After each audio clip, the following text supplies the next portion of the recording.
बच्चों, देखिए आज हम आप लोगों को द्विविमी, त्रिविमी या द्विआयामी, त्रिआयामी वस्तुएं क्या होती है, किन्हें कहते हैं, साथ ही बंद एवं खुली आकृतियां किसे कहते हैं, इसके बारे में समझाएंगे।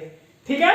Yes sir. आप लोग ये जो शब्द दिए गए हैं, जैसा कि हमने यहां पर लिखा द्विविमी, ठीक है, या इसी को या फिर हम त्रिविमी की बात करें, ठीक है, इसी को द्विआयामी भी कहते हैं और या फिर त्रिआयामी कहते हैं, त्रिआयामी। अब बेटा यहां पर आप देखेंगे तो ये जो शब्द आए हैं विमी, ठीक है, और यहां देखोगे आयाम, आयामी। तो आप लोग इन शब्दों से परिचित नहीं होंगे कि भाई ये विमी क्या होता है, आयामी क्या होता है। विमी शब्द बना है विमा से, कैसे बना है, विमा, और आयामी शब्द बना है आयाम से। तो सबसे पहले आप लोगों को विमा या आयाम का अर्थ समझना है कि किसे कहते हैं विमा, किसे कहते हैं आयाम। ठीक है? हम आपको उदाहरण के माध्यम से समझाने का प्रयास करते हैं। देखिएगा ये हमारे पास में एक बॉक्स है, दिख रहा है ये बॉक्स? है ना? इस बॉक्स को आप देखोगे, ठीक जे, तो यहां पर ये फलक ये दिखाई दे रहा है, दूसरा फलक ये ऊपर का, ये तीसरा फलक, ये चौथा फलक, ये नीचे वाला पांचवा, इधर छठवा। इस तरह से ये इस डिब्बे में आप देखोगे कुल कितने फलक हैं, 6 फलक हैं, है ना? इसी तरह से यदि हम बात करें किसी पन्ने की या किसी पेज की, ठीक है, हम आपको पन्ना या पेज भी दिखाते हैं। जैसे कि आप देख रहे हैं हमारे हाथ में ये कुछ पेज दिए गए हैं, है ना? तो इस पेज में ये आप देख रहे हैं, ये इधर सतह दी गई है ना? है ना? इसमें ये लंबाई, ये चौड़ाई है। इस पेज में भी आप देखोगे तो ये सतह दी गई है, इसमें ये लंबाई है, चौड़ाई है। इतना समझ गए आप लोग? है ना? तो अब बच्चों आपको समझना ये है कि विमा का मतलब क्या है या आयाम का मतलब क्या होता है। तो देखिए आयाम या विमा का जो अर्थ है वो है विस्तार। क्या होता है? विस्तार, या इसी को अगर हम कहेंगे तो फैलाव कहेंगे। क्या कहेंगे? फैलाव। ठीक है? आयाम या विमा का मतलब विस्तार या फैलाव। जब आप बड़ी कक्षा में जाएंगे तो इन दोनों शब्दों में भी सूक्ष्म अंतर को जानेंगे, परंतु आपको अभी जानना है कि विमा या आयाम का मतलब विस्तार या फैलाव होता है। विस्तार का मतलब समझते हो ना कि भाई कौन सा कितना लंबा चौड़ा है ना? ठीक है, इसमें कितनी सतह है, या इसी को हम सतह का विस्तार हम ऐसा कह सकते हैं। ठीक? अब बच्चों हम बात करते हैं यहां पर विमा या आयाम की। तो यहां पर देखिएगा ये जो बॉक्स है, जैसा कि हमने आपको पहले बताया था, तो इस बॉक्स में यदि अब हम बात करेंगे कि भाई आयाम क्या है, तो यहां पर आप देख रहे हो इस बॉक्स में ये क्या हो गई, लंबाई। क्या हो गई है? लंबाई। इसका लंबाई के रूप में विस्तार है, दूसरा ये चौड़ाई के रूप में विस्तार है, और तीसरा ये ऊंचाई के रूप में विस्तार है। यानी ये लंबा भी है, चौड़ा भी है और ऊंचा भी है ना? तो ये जो लंबाई, चौड़ाई, ऊंचाई है, यही क्या है? आयाम है। ठीक है? या यही क्या है? विमा है। ठीक है? अब देखिए आपको हम पन्ने में समझाते हैं, पेज में समझाते हैं। आप देखेंगे यहाँ पर ये पन्ना जो दिया गया है, इस पन्ने में क्या है? इसमें लंबाई है और चौड़ाई है, यानी इस पन्ने का विस्तार कैसा है? लंबाई और चौड़ाई है। इसमें आप देखोगे तो ऊंचाई या मोटाई नहीं है। तो यहां पर 2 आयाम है, केवल लंबाई वाला आयाम और चौड़ाई वाला आयाम, यानी लंबाई वाला विस्तार और चौड़ाई वाला विस्तार। बात समझ में आ रही है आप लोगों को? तो ऐसी आकृतियां, ठीक है, जिनमें केवल लंबाई और चौड़ाई ही होती है, ठीक, ऐसी आकृति आकृतियों को हम द्विविमीय आकृतियां कहते हैं, क्योंकि इसमें दो विमाएं हैं, यानी दो विस्तार है, एक लंबाई वाला विस्तार है और दूसरा चौड़ाई वाला विस्तार है। मोटाई या ऊंचाई वाला विस्तार इसमें नहीं है। तो हम ऐसी आकृतियों को द्विविमीय आकृतियां कहेंगे। आप लोग बता सकते हैं क्या द्विविमीय आकृतियों के और भी उदाहरण बताइए। रुमाल। रुमाल बिल्कुल सही, रुमाल हो सकती है, क्योंकि अगर हमारे पास रुमाल है, गमछा और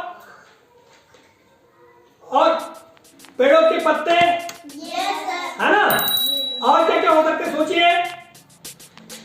जिसमें लंबाई और चौड़ाई वाली विमाएं हैं या लंबाई चौड़ाई के आयाम हैं, उन्हें हम द्विआयामी या द्विविमीय आकृतियां कहते हैं। जैसे कि ये पन्ना,